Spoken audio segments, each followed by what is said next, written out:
할렐루야. 10월 4일, 10월 첫 번째 주 주일 예배, 우리 조용히 묵상하심으로 하나님 앞에 나와 예배 드리도록 하겠습니다.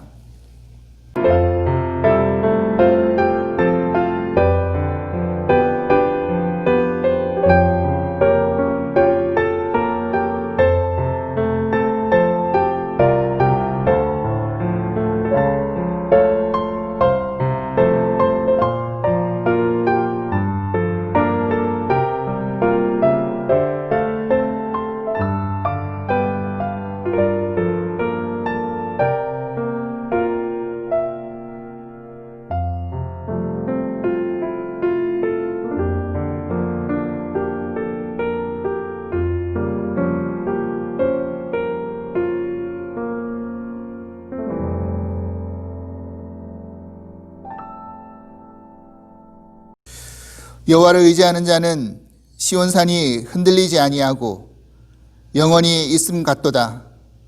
산들이 예루살렘을 두름과 같이 여호와께서 그의 백성을 지금부터 영원까지 두루치리로다. 악인의 규가 의인들의 땅에서는 그 권세를 누리지 못하리니 이는 의인들로 하여금 죄악에 손을 대지 아니하게 함이로다. 여호와여, 선한 자들과 마음이 정직한 자들에게 선대하소서. 자기의 굽은 길로 치우치는 자들은 여호와께서 죄를 범하는 자들과 함께 다니게 하시리로다. 이스라엘에게 평강이 있을지어다. 아멘. 우리 복음성가 주님 다시 오실 때까지 우리 함께 찬송하겠습니다.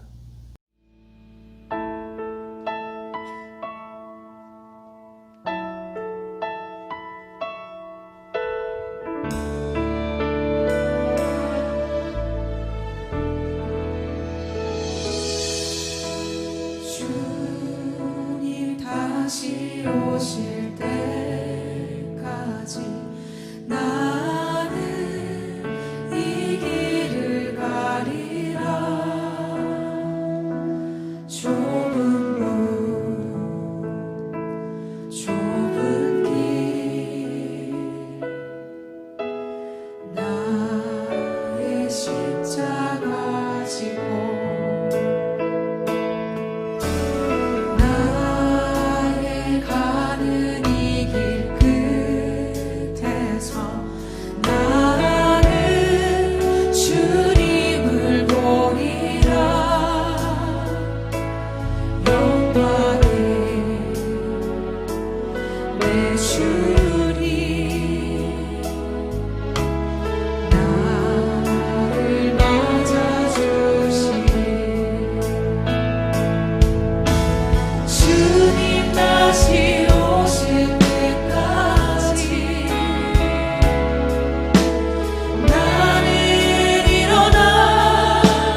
시간 기도하기를 원합니다.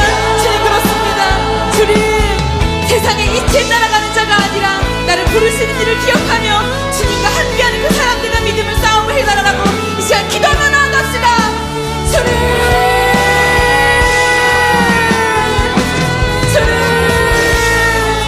아버지, 이 땅에서 주님께서 묶여주신 이 자들과 함께하는 것이 만만치 않지만 주님, 그럼에도 불구하고 내가 이길 가운데 온전히 주님을 닮아가는 이 싸움을 놓지 않겠습니다. 주님,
사랑의 하나님, 주님의 크신 은혜에 감사를 드립니다.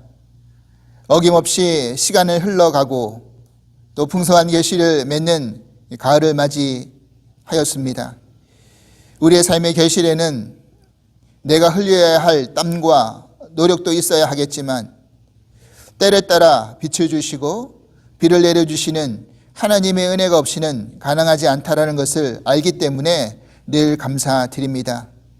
여전히 코로나 바이러스의 기세가 꺾이지 않고 있고 지금 미국의 대통령까지 감염이 되었다라는 소식을 접해 들으니 그 마음이 불안하지 않을 수 없습니다.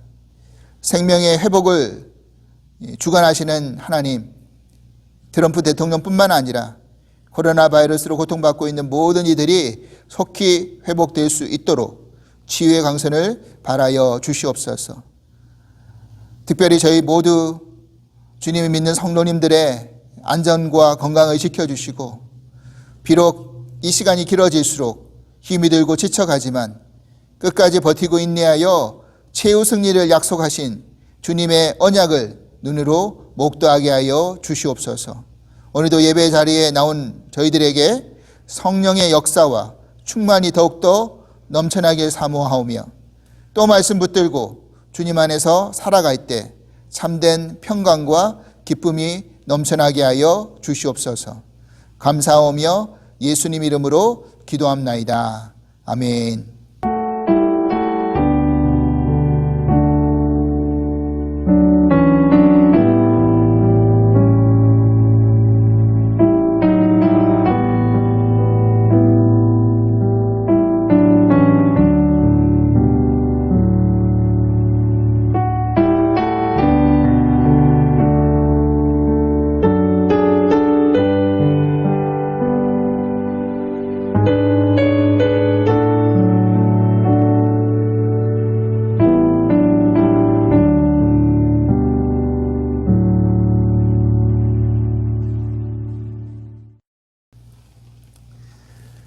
오늘 우리에게 주신 하나님 말씀은 마가복음 12장 35절에서 40절까지의 말씀입니다.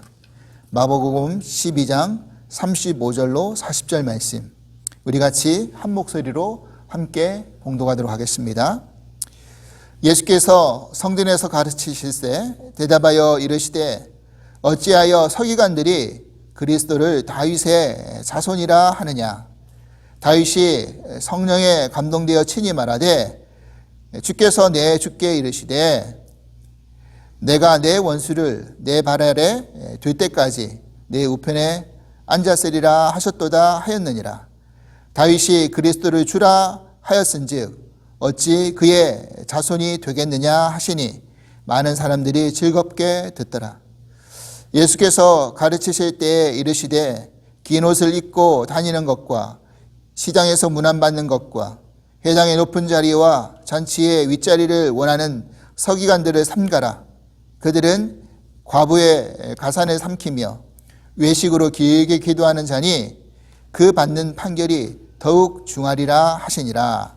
아멘. 샬롬. 두 사랑 가족 여러분, 한 주간도 평안히 잘 지내셨습니까? 지난주는 한가위 명절이 있었죠.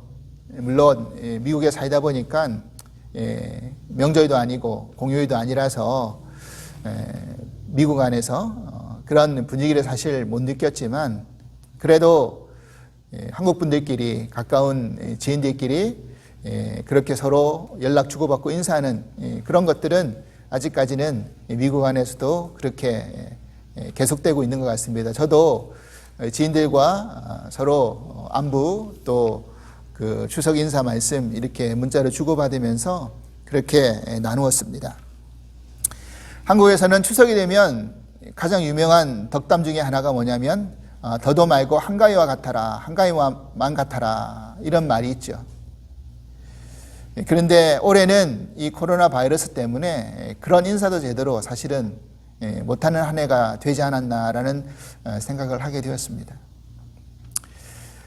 저도 미국 안에서 그래도 서로 문자로 인사를 주고받는데 어떤 분께서 저에게 인사 말씀 가운데 바로 이 표현 더도 말고 한가위와 같아라, 한가위만은 같아라 이런 말씀을 인용해 가지고 더도 말고 주님뿐만 같아라 라고 그렇게 인사 말씀을 보내주셨는데 그 말씀이 굉장히 인상적이었습니다. 모르긴 몰라도 주님뿐만큼 우리의 상한 심정을 품어주고 또 메마른 감정을 그렇게 복돋아주는 안아주는 그런 곳이 없음을 우리는 잘 알고 있습니다. 또 이번 한 주간 우리 모두 주님 품 안에서 그런 여유로움과 넉넉함을 가지시고 또 그렇게 결실을 맺어 나가실 수 있는 복된 시간 되실 수 있기를 간절히 기도를 드립니다. 오늘부터 지난번에 말씀드린 것처럼 미국 교회가 이제 이 예배당에서 오픈해가지고 이 현장 예배를 지금 드립니다. 이제 우리 교회도 조금 추위를 바라보면서 앞으로 어떻게 해야 될지 함께 모여서 의논하고 이제 결정을 하도록 하겠습니다. 계속해서 기도 부탁드립니다. 오늘은 서기관들을 삼가라는 말씀의 제목으로 함께 은혜 나누고 싶습니다. 어느 한 교회 광고에 등장하는 재미난 내용인데 제가 그 부분을 좀 읽어드리면서 오늘 말씀을 시작하려고 합니다. 광고에 나오는 내용입니다. 내일부터 사흘간 금식 기도회가 있습니다. 참가비는 5만 원, 여기에는 숙박비와 식비가 포함되어 있습니다. 금식 기도하는데 식비가 포함되어 있다라고 합니다. 오늘 당회장님의 고별 설교가 있은 후에 할렐루야 성가대의 특별 찬양이 있겠습니다. 찬양곡은 기뻐 뛰며 노래하라입니다. 다음 주에 있을 예정이던 평화와 화합을 위한 기도회는 회원들의 의견 충돌로 인하여서 무기한 연기되었습니다. 오늘 아침 갑자기 김모 장로님의 소천 소식을 들었습니다. 다 같이 유족을 위해서 기도해 주시고 위로해 주시기 바랍니다. 그럼 마지막 찬송으로 이런 기쁨 또 어디 있으리 부르시겠습니다. 다음 주에는 소프라노 이모 집사님의 특송이 있겠습니다. 그 후에 목사님께서 견딜 수 없이 괴로운 경험이라는 제목으로 말씀 전해주시겠습니다. 다음 주에는 여성교회 주최로 각 가정에서 필요 없는 물건을 가져와서 싸게 판매하는 막 팔아요 세일이 있을 예정입니다. 잊지 마시고 남편들을 꼭 데려오시기 바랍니다. 이 광고를 읽다 보면 교회 안에서 뭔가 앞뒤가 맞지 않는 내용을 우스개 그런 소리로 꾸며낸 것 같습니다. 오늘 우리가 살펴볼 본문 안에서 바로 등장하는 그 서기관들의 모습이 바로 이런 앞뒤가 맞지 않는 그런 이율배반적인 모습들을 우리들이 살펴볼 수가 있어서 오늘 서두에 이런 말씀으로 먼저 시작을 했습니다.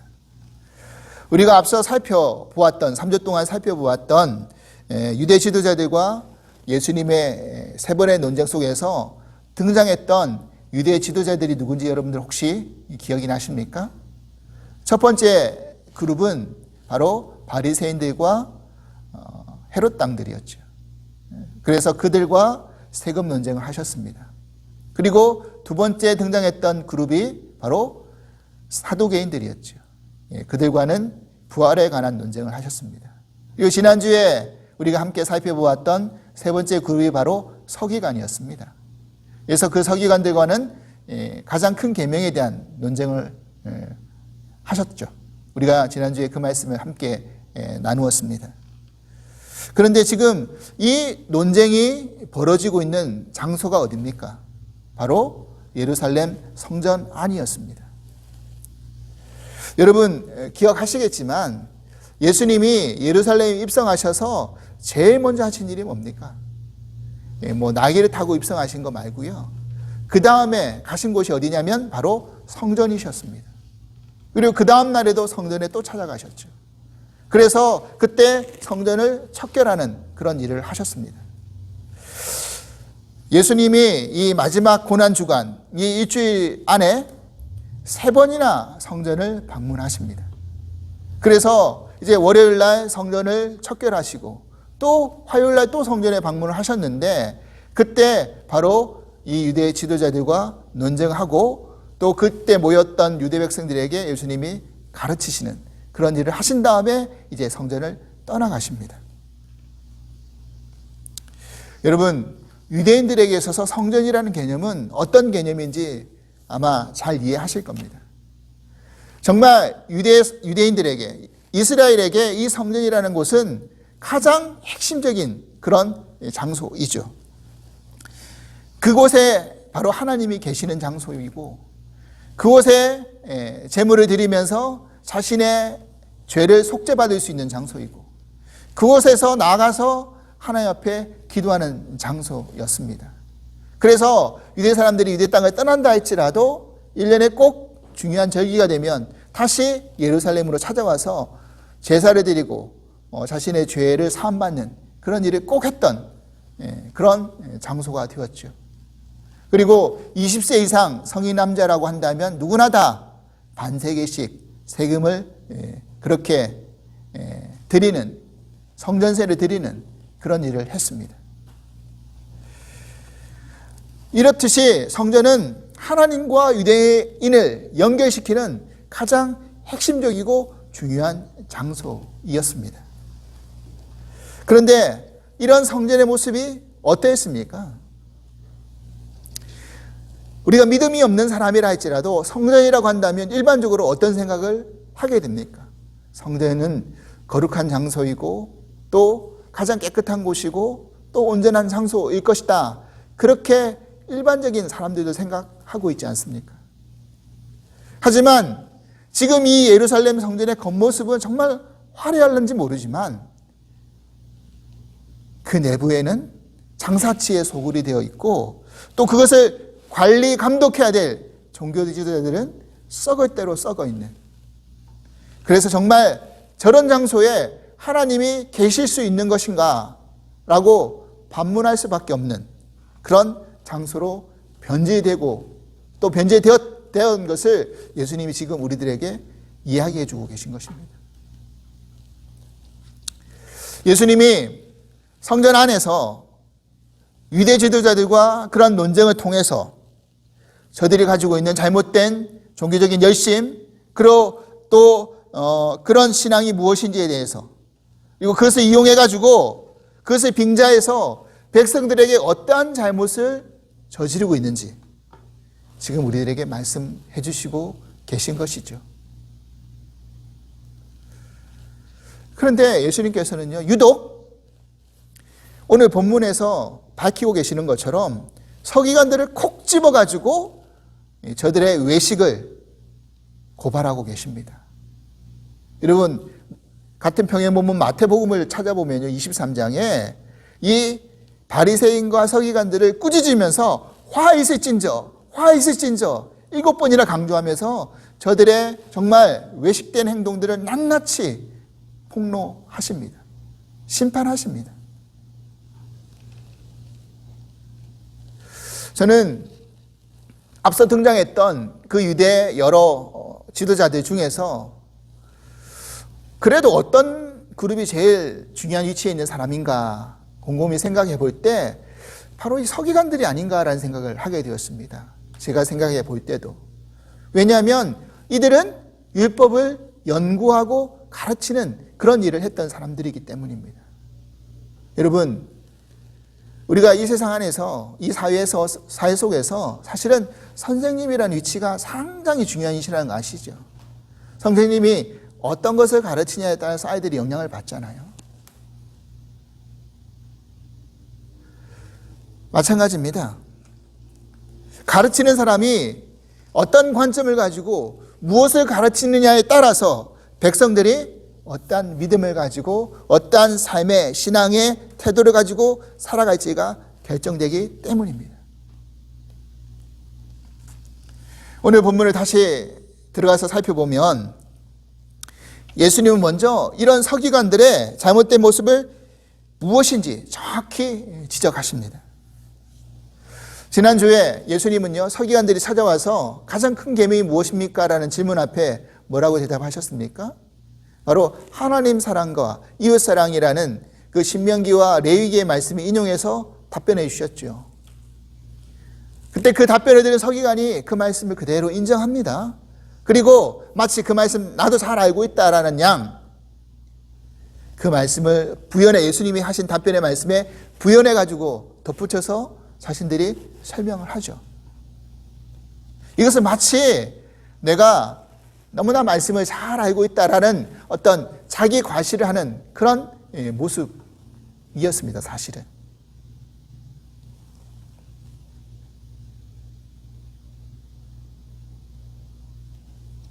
그런데 오늘 본문에서 예수님이 그래, 너희들이 정말 말씀을 잘 알고 있다고? 너희들이 정말 말씀을 잘 알고 그 말씀대로 사는 것처럼 보이지만 실질적으로 너희들이 정말 중요한 말씀 모르고 있다는 것을 그냥 폭로해 주고 있는 겁니다.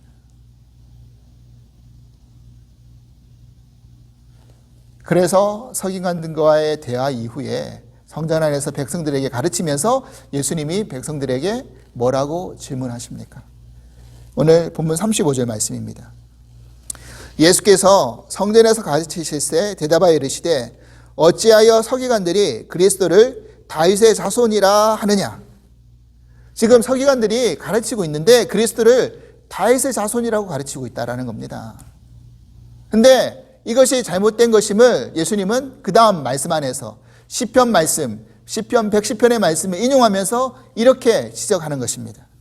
36절입니다. 다윗이 성령에 감동되어 친히 말하되 주께서 내 주께 이르시되 내가 내 원수를 내 발 아래 둘 때까지 내 우편에 앉았으라 하셨도다 하였느니라. 다윗이 그리스도를 주라 하였은즉 어찌 그의 자손이 되겠느냐 하시니 많은 사람들이 즐겁게 듣더라. 즉 무슨 말입니까? 이 시편 110편 말씀을 인용하시면서 다윗이 그리스도를 뭐라고 이야기하고 있다고요? 주라고 그렇게 이야기하고 있지 않느냐. 성령의 감동을 받아서. 그런데 그리스도를 다윗의 자손이라고 한정 지어버리면 그것은 마치 다윗 밑에 속한 하위 개념으로서 그렇게 드러나고 그렇게 인정하는 거 아니냐. 만약 주라는 표현은 자기보다 위에 계신 상위의 개념으로 표현되는 것이죠. 근데 어찌 그리스도가 다윗의 자손이라고 이야기하느냐. 다윗도 그렇게 이야기하지 않았는데 지금 그 말씀을 하고 계시는 겁니다. 그래서 이런 가르침 속에서 너희가 기본적으로 그리스도 메시아가 어떤 위치에 어떤 자격에 있는지도 모르면서 말씀을 잘한다라고 그렇게 자부할 수 있느냐? 이 이야기를 지금 해주시고 계시는 거죠. 여기서 많은 사람들이 즐겁게 듣더라라고 그렇게 표현하고 있지 않습니까? 이 말은 경청하여 듣는다라는 그런 의미도 되지만 또 한 번 여러분 한번 생각해 보십시오. 어떤 사람이 평소에 아는 것이 많아가지고 되게 아는 척하면서 거들먹거린다라고 생각해 보십시오. 근데 어떤 똑똑한 사람이 등장해가지고 너희들이 네가 알고 있는 거 그거 별거 아니다. 그리고 네가 이야기했던 것 중에서 잘못된 것이 있다라고 그렇게 얕은 지식을 들춰내버리면 평소에 무시당했던 사람들이 어떤 생각이 들겠습니까? 야, 정말 속이 시원하다. 이런 생각 들지 않겠습니까? 바로 서기관들을 바라보는 유대 백성들의 마음이 사실 그러한 마음이었다는 거죠. 그러면서 예수님은 계속해서 이 서기관들의 외식된 행동이 무엇인지를 이렇게 말씀해 주고 계십니다. 38절 이하입니다. 예수께서 가르치실 때에 이르시되 긴 옷을 입고 다니는 것과 시장에서 문안 받는 것과 회당의 높은 자리와 잔치의 윗자리를 원하는 서기관들을 삼가라. 그들은 가부의 가산을 삼키며 외식으로 길게 기도하는 자니 그 받는 판결이 더욱 중하리라 하시니라. 사실 예수님이 이 지적하고 있는 이 서기관들의 모습은요, 마태복음 평행본문인 마태복음 23장 이하를 살펴보면 바로 서기관과 바리새인들의 그런 외식된 행동을 정말 더 자세하게 꾸짖으면서 지적하고 있다는 겁니다. 그 마태복음을 보면 화 있을진저 너희 서기관과 바리새인들이여, 화 있을진저 이걸 7번이나 강조하세요. 그리고 왜 화가 있는지에 대한 그것을 지적하시죠. 그 중에서 저들이 진짜 어떤 특징을 가지고 있는지를 마태복음 23장 서두에 이렇게 설명해 주고 있습니다. 23장 2절에서 4절입니다. 서기관들과 바리새인들이 모세의 자리에 앉았으니 그러므로 무엇이든지 그들이 말하는 바는 행하고 지키되 그들이 하는 행위는 본받지 말라. 그들은 말만 하고 행하지 아니하며 또 무거운 짐을 묶어 사람의 어깨에 지우되 자기는 이것을 한 손가락으로도 움직이려 하지 아니하며. 여러분, 여기서 이 서기관들의 정말 가장 대표적인 외식적인 행동이 뭡니까? 한마디로 말해서 뭘 이야기하고 있는 겁니까? 자기들이 지키지 못할 것을 말하고 행동하지 않는다는 것입니다. 백성들에게 짐지우고. 사실 그래서 예수님께서 우리가 너무나 잘 알고 있는 마태복음 11장에 나오는 수고하고 무거운 짐진 자들아 다 내게로 오라. 내가 너희를 쉬게 하리라.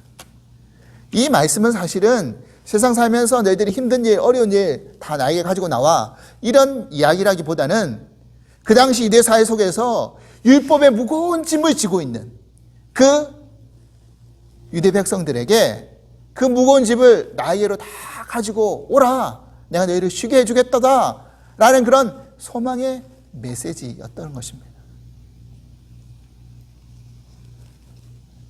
자칭 율법의 전문가요, 그리고 그 율법을 가르쳤던 이 서기관들은 그 율법의 무거운 짐을 아무것도 모르는 백성들에게 지어놓고 자기들은 손가락 하나 까딱하지 않고 뒷짐지고 너희들 한번 잘 지켜봐, 이렇게 하고 있지 않습니까? 이것을 지금 묘사하고 있는 것입니다. 그러면서 마가복음에서는요, 저들의 아까도 언급했던 이 외식된 행동의 모습들을 세 가지로 요약해 주고 있습니다. 첫 번째로 뭐냐면요, 긴 옷을 입고 다니고 시장에서 문안받는 것을 즐겨한다 라고 이야기합니다. 여러분, 긴 옷을 입었다라는 것은요, 일반 백성들과 뭔가 구별되고 다르다라는 것을 드러내는 그런 행동입니다. 이들은 주로 종교 예식을 할 때 그런 예복으로서 그런 옷을 입었어요. 그런데 이들은 그 옷을 예식할 때만 입은 것이 아니라 이제는 밖으로 나와서 시장에 다닐 때도 어디를 갈 때도 그 옷을 입고 다니는 겁니다. 그리고 사람들에게 좋게 보이려고 걸치고 있는 경문을 넓게 해가지고 사람들이 다 자기를 주목해 볼 수 있게끔 그렇게 했어요. 그래서 그런 데 다니면서 사람들로 하여금 랍비어라고 칭호받는 것을 즐겨 듣기를 원했다는 것입니다.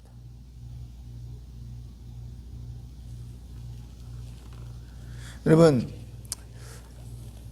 요즘 목사님들 주일날 이렇게 설교하실 때 저부터도 사실은 가운을 입지는 않는데 많은 분들이, 목사님들이 가운을 입지 않고 말씀을 전하시는 분들이 많이 계시죠. 근데 예전만 해도 대부분의 목사님들이 주일날 강단에 서실 때는 가운을 입고 설교를 하실 때가 많았습니다. 물론 요즘의 보수교단 아직도 그렇게 설교하시는 분들이 많이 계십니다. 네, 그것이 뭐 가운을 입고 안 입고가 문제가 아니라, 만약 여러분 한번 생각해 보십시오. 이렇게 뭐 어떤 설교할 때나 예식을 집례할 때 말고, 예를 들어 가지고 어떻게 신방을 갈 때라든지 아니면 자신의 개인적인 볼일을 보러 가는데도 가운을 입고 다닌다고 생각해 보십시오. 그러면 당장 표가 나겠죠. 아, 저분 목사님이구나. 표가 나겠죠.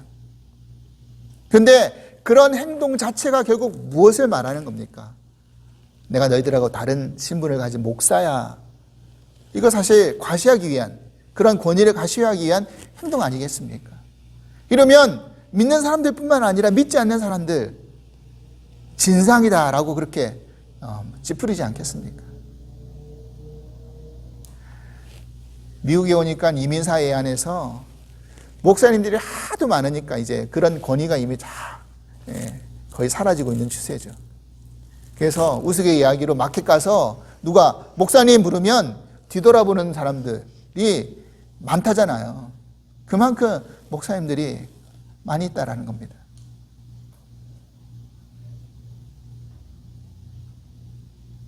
그런데 그런 권위가 목회 가운으로, 그는 예복으로 세워지는 게 아니잖아요. 서기관들이 지금 이런 행동을 하고 있었던 겁니다. 그리고 두 번째로 저들은요, 항상 회당의 높은 자리와 잔치가 베풀어질 때 상석에 앉으려고 했습니다. 여러분, 사실 사람이라고 한다면 누구나 높은 자리에 앉아 있고 싶어 하고, 그리고 인정받고 대접받기를 원하겠죠. 그래서 예수님이 누가복음 14장에서 혼인잔치 비유를 들 때 어떤 사람에게 높은 자리에 앉아있지 말라라고 그렇게 이야기하십니다. 높은 자리에 앉지 말라. 왜냐? 주인이 와가지고 지금 당신이 그 앉은 자리가 사실은 다른 분이 앉을 자리입니다라고 말해서 그 자리에서 밀려나면 얼마나 부끄러운 일이 되는 겁니까? 그래서 예수님은 자기를 높이는 자는 낮아지고 자기를 낮추는 자는 높아지리라 라는 말씀을 이어서 하시는 거죠. 이게 예수님의 주된 가르침 속에서 제일 먼저 등장하는 거 아닙니까? 결국 예수님이 하늘 가장 높은 보좌에 앉아있기를 마다하시고 이 땅의 낮고 낮은 자리에 내려오시지 않았습니까?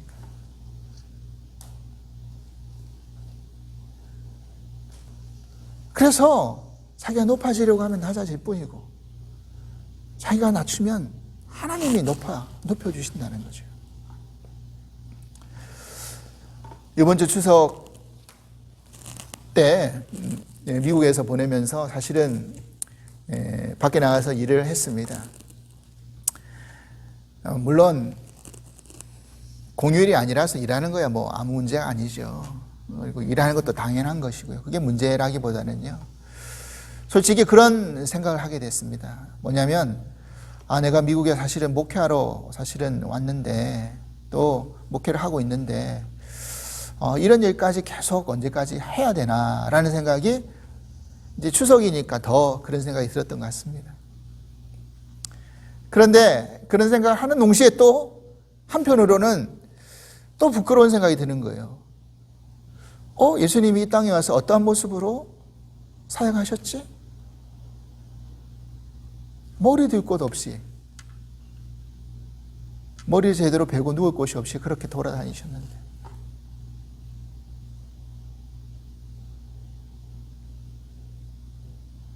가장 낮은 모습으로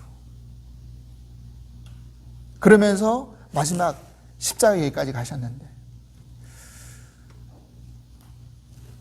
뭐 나라고 대접받고 인정받고 높은 자리 그것만 원하려고 내가 목회를 시작했나? 그건 아니지 라는 생각을 하면서 다시 사실은 마음을 추스리면서 또 부끄러우면서 회개하면서 그렇게 일을 마쳤던 생각이 듭니다. 여러분, 주님이 먼저 우리들에게 그렇게 본을 보여주고 계셨습니다. 우리가 그 사실을 잊어서는 안 됩니다. 마지막으로 사실 이 서기관들에게 있어서 제일 큰 문제는 뭐였느냐?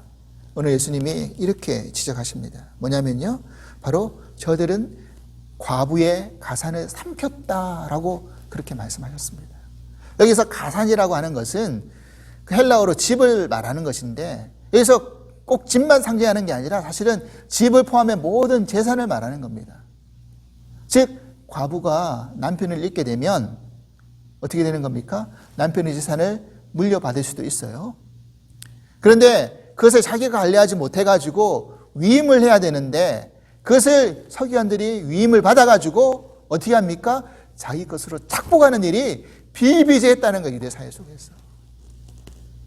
그러나 이게 얼마나 사실은 부끄러운 일입니까?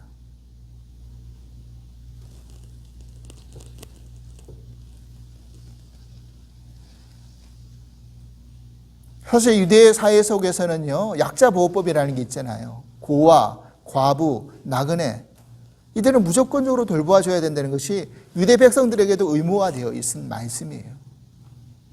그런데 누구보다 말씀을 잘 알고 있는 그리고 그것을 가르쳤던 이 서기관들은 정말 돌봐줘야 될 가난한 과부 또 그 과부의 재산 자신의 이익을 위해서 착취하고 착복하는 그 말씀을 어기고 악한 행위를 저지르는 그런 일을 서슴없이 자행하고 있는 거 아닙니까? 예수님은 그래서 저들이 과부의 가산을 삼켰다라고 지적하고 계시는 거죠. 그러면서 연이어서 뭐라고 말씀하십니까? 경건한 척하면서 기도 오래 하고 있다. 외식으로. 정말 저들이 하나님을 붙들고 만나서 매달려서 기도하기 위해 기도를 오래 하고 있는 게 아니라 그랬더라면 벌써 회개하고 돌이켰겠죠. 사람들에게 보여주기 위해서 기도 오래 하고 있다. 외식하려고. 그거 이야기해 주고 있는 겁니다. 마치 기도를 오래 해야지만이 뭔가 거룩해 보이고 신실해 보이는 것처럼 말입니다. 사실 부끄러운 이야기지만 저도 이제 새벽 기도에 나와서 이렇게 기도를 하다 보면 예전에 목회할 때라든지 또 부목사 생활할 때 보면 어떤 마음이 드냐면 그래도 목사이니까 성도님들보다 좀 더 오래 남아서 기도해야지 하는 마음으로 그렇게 기도를 했던 적이 있습니다. 근데 그 마음의 중심은 사실은 내가 정말 하나님을 더 간절히 만나고 매달리기 위해서 했던 기도라기보다는 그래도 내가 목사인데 성도님들보다는 더 기도하는 모습을 보여드려야 되지 않냐, 사람들에게 보여주려고 했던 모습들이 사실 있었어요. 그런 모습들이 오버랩되면서 정말 회개하지 않을 수가 없었습니다. 실제로 바리새인들은요, 성전에서 서서 사람들 다 보라고 외치면서 기도하면서 자신의 의로움을 드러내는 사람들이 많았어요. 그러니까 지난주에 제가 말씀드렸던 것처럼 예수님이 너희들이 하나님 나라에 모이지 않도다 라고 말씀하신 게 칭찬이 아니라 너희들이 지금 하나님 나라에 없다라는 것을 말씀하고 있는 간접적인 심판의 말씀이었다라는 것이죠.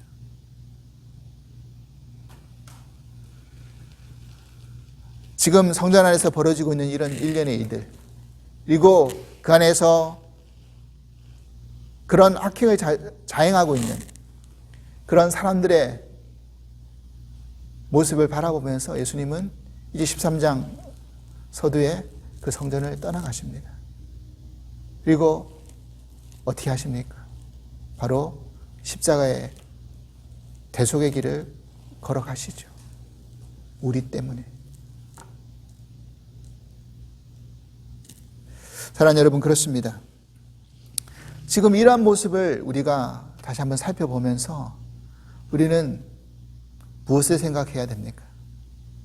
예수님이 이 땅에 다시 오실 때 이 땅의 악한 세상을 먼저 심판하시겠습니까? 아니면 교회에 찾아와서 교회를 먼저 회개시키시겠습니까?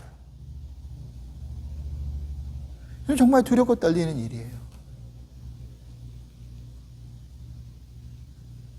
사실은 예수님 오시기 전에 우리가 먼저 회개해야 되죠. 바뀌어야 되죠. 저부터, 교회 임원들부터, 중직자들부터 사실 먼저 회개해야 된다고 생각합니다.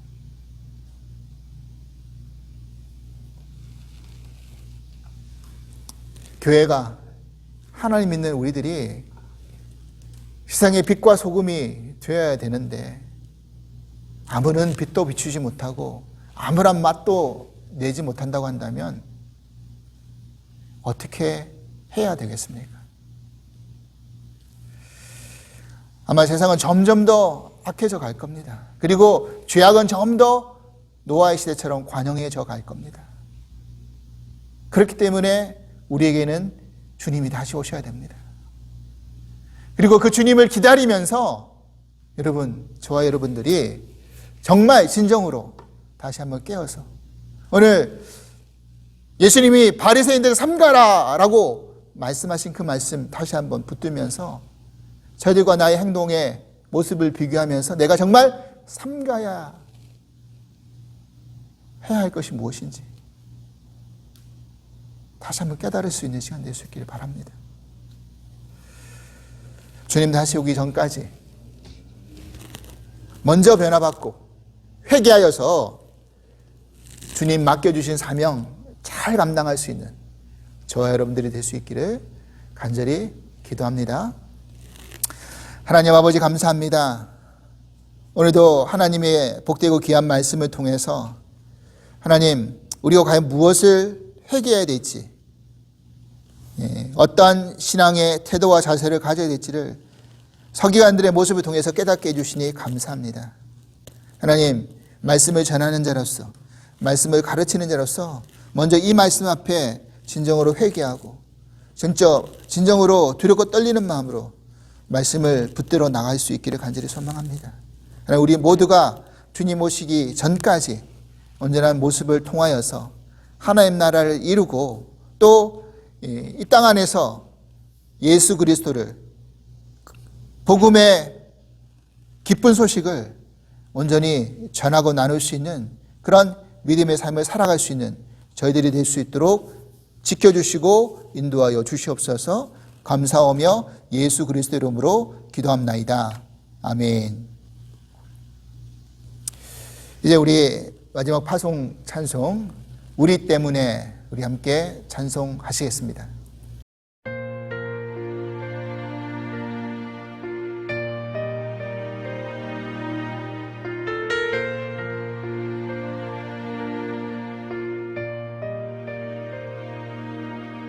잊을 수 없네 하나님의 사랑 날 살리시려고 주신 생명 내 십자가 지고 오르신 갈보리 언덕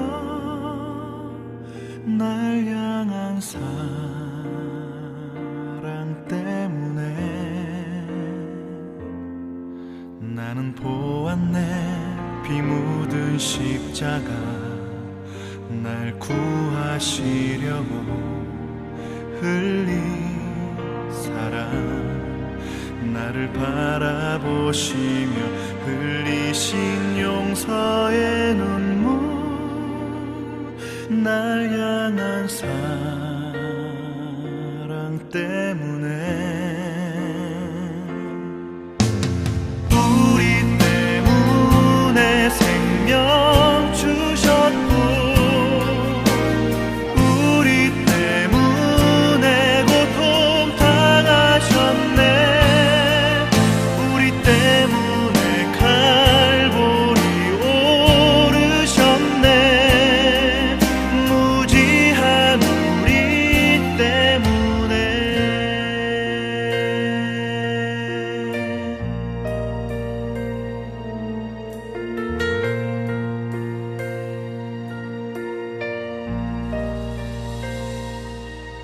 나는 보았네 피 묻은 십자가 날 구하시려고 흘린 사랑 나를 바라보시며 흘리신 용서의 눈물 날 향한 사랑 때문에 우리 때문에 생명 주셨고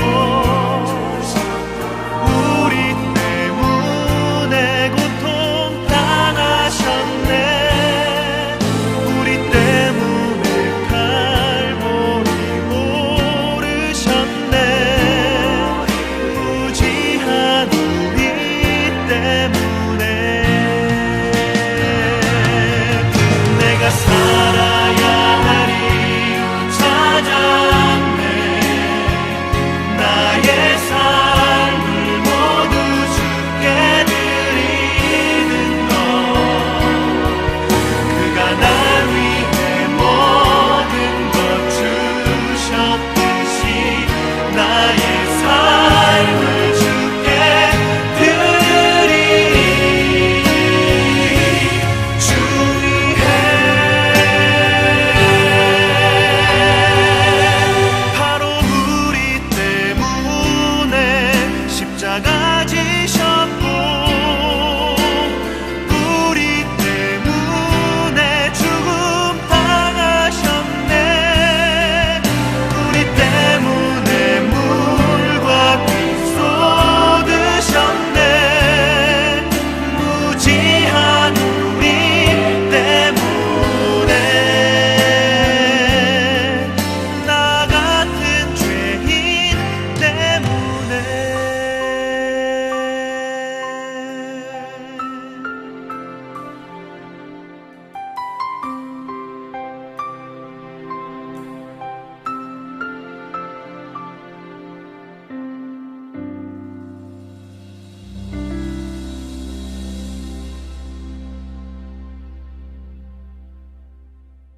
이제는 우리 주 예수 그리스도의 크신 은혜와 하나님 아버지의 한량없으신 사랑하심과 보혜사 성령님의 감화 교통하시는 은총이 오늘 서기관들의 삼가 하라는 그 예수님의 말씀을 우리 가운데 다시 한번 붙들면서 내가 삼가해야 될 것이 무엇인지 다시 한번 기억하고 그 말씀대로 살아가기로 결단하며 나아가는 당신의 사랑하는 모든 성도님들을 위해 주께서 이제부터 영원토록 함께 하시기를 간절히 축원하옵나이다. 아멘.